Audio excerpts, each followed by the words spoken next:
Hello children! Can you guess what I'm doing? I'll call my friend here in front, ha? Come here, Kuya Jester! I am giving a gift to my friend. Now children, look what he's gonna do to what I give him.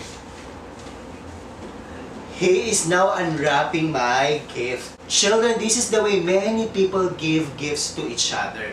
But have you ever had someone drop a gift to you from an airplane? That's what Nate saying the jungle pilot was planning to do. Do you remember why, children? We discussed that last week, right?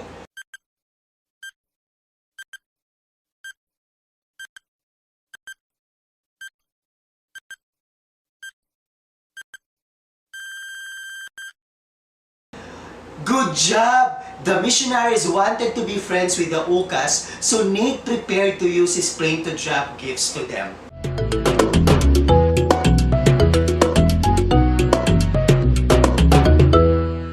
He had invented a way to fly circles while lowering a bucket from the plane until someone on the ground could grab the bucket and take what was in it. But what if one of the Okas grabbed the bucket and wouldn't let go? Nate decided to make a switch that could release the bucket and free the plane just in case that happened. While Nate was working on it, his friend Jim went to see the Yuma and learned how to say nice things like, "I want to be your friend," and "I like you" in the Oka language, kids. Do you know why? Again, because they wanted to be friends with the Okan people. They wanted to learn their language so that they could communicate at least the simple terms. The Yuma didn't know why Nate wanted to learn Oka words, but she warned them. She warned the missionaries not to trust the Okas. They will seem friendly, she said, the Yuma said to the missionaries, but then they will kill you. The missionaries knew it was dangerous to visit the Okas, but they were willing to risk their lives to tell them about Jesus. Finally, the day came when Nate was ready to fly to the Oka village. The Okas heard the plane coming and ran to hide. They want to hide because they're afraid to see new people. Now kids, can you show me how it looks like when you are hiding to someone? Probably that's what the Okan people were doing. Nate couldn't see them, but he knew they were there. They dropped gifts from the plane and shouted the nice word they had learned from the Yuma. But the Okas stayed hidden in the jungle. Every week, the missionaries went back to the Oka village and dropped gifts. Eventually, the Okas began to come out of hiding to grab the gifts. They even sent a beautiful parrot back up in the bucket as a gift for the missionaries. The Okas were being friendly, and that is so nice. Another time when they dropped the gifts, one of the Okas began shouting at them and waving his arms like he wanted them to come down. They were thrilled. The missionaries were very happy. They were very excited. They continued to drop gifts every week while they prayed about what to do next. Nate can use the plane to fly us to a beach on the river several miles away from the Oka village. They decided, we can camp on the beach and shout the words the Yuma taught us into the jungle. Maybe some of the Okas will come visit us on the beach. The missionaries' wives were the only other people who knew about their plans. Each of their wives had been praying for the Okas too. They knew their husbands might be killed by the Okas, but they were willing to put their trust to God even though they knew it was dangerous. The men began to pack everything they would need. What do you think are some of the things they need?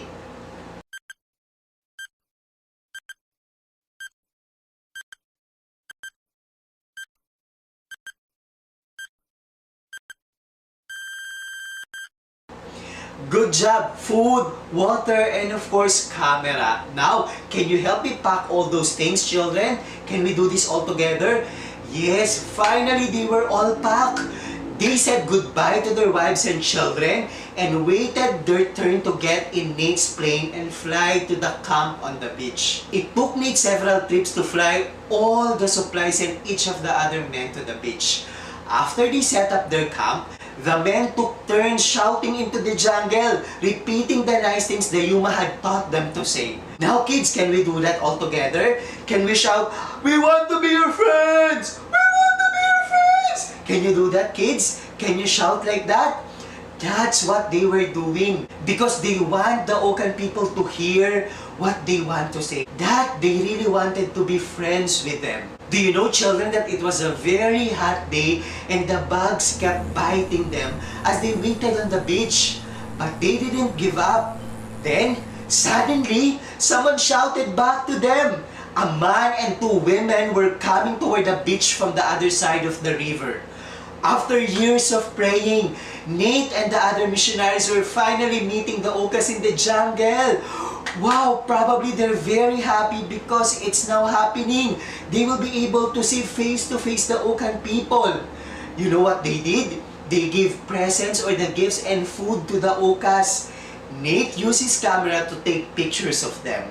Now kids, can we do that? Can we pretend to take pictures of three people like that? Probably that's what Nate Saint was doing that time. They decided to call the man George. What was the name? They named him George because they didn't know how to ask what his name was. That's why they just gave him the name George. Then, George climbed into the airplane. He started talking very fast and started pointing toward the sky. He wants a ride in the plane. Nate realized, but what if he tries to hurt me while I'm flying? Nate quickly thought and prayed. Nate wanted to help the Oka see that he loved them very much. So he took George for a ride and flew in circles around the nearby Oka village. George was very happy. He smiled and shouted to the people watching from the Oka village below. They were very excited and so were the missionaries. The Oka seemed friendly and it was amazing. After George and the women left, the missionaries thanked God and hoped to meet even more Okas soon. But children, they didn't know George was planning to kill them. The other Okas were mad at George because he was a troublemaker. Some of them even wanted to kill him. George decided to trick the other Okas into killing the missionaries instead of him. They tried to eat me! He lied. George lied. We need to kill them. That's what he said to the other Okas. And do you know that the other Okas, they probably knew that he was lying. But because they were angry and so they decided that it would be better to kill the missionaries than to kill each other. The next day, Nate flew over the Oka village again. He saw a group of Okas walking towards the beach. He called the missionaries' wives on the radio. They are coming. This is the day. Pray for us. But this time, the Okas didn't come to be their friends. The Okas attacked the missionaries and killed all 5 men. That was indeed a very bad news. But then the Okas saw angels singing in the sky. Right away, they knew they had done something very bad, something that is very wrong. These men were different. Okas said to each other, why didn't they try to kill us with their guns when we attacked them? That's what they're asking to each other. Instead of fighting back and trying to kill the Okas when they were attacked, the 5 missionaries, they had let themselves be killed so the Okas could have an opportunity to hear about Jesus. When the wives of the Operation Oka team heard that the Okas had killed their husbands, they were very sad. Not only sad, probably they were crying.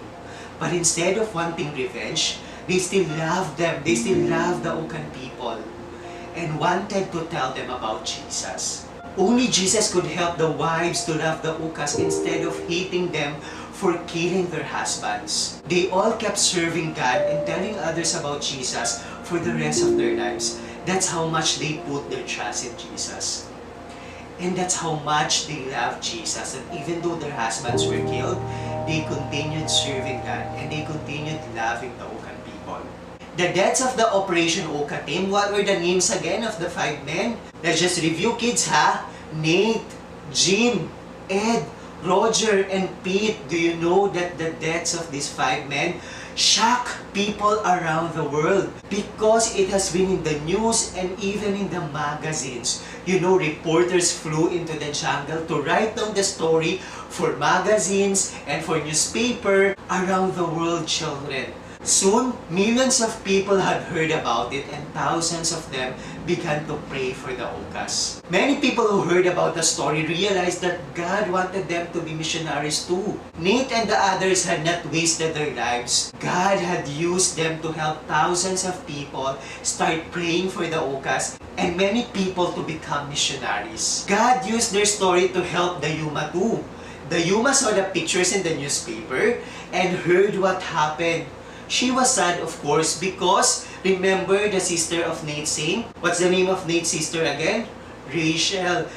The Yuma considered Rachel as one of her friends. But the Yuma could see that Rachel didn't hate the Okas for killing her brother.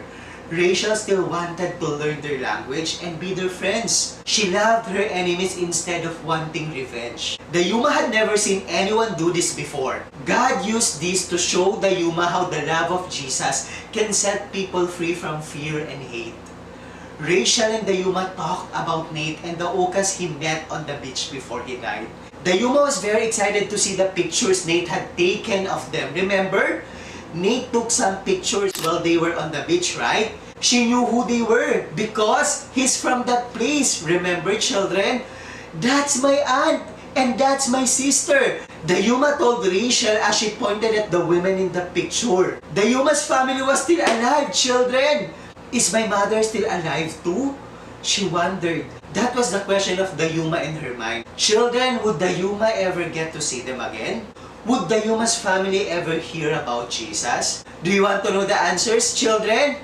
Come back next week, children, if you want to know the answers because we're gonna have our final lesson about Operation Oka next week. See you!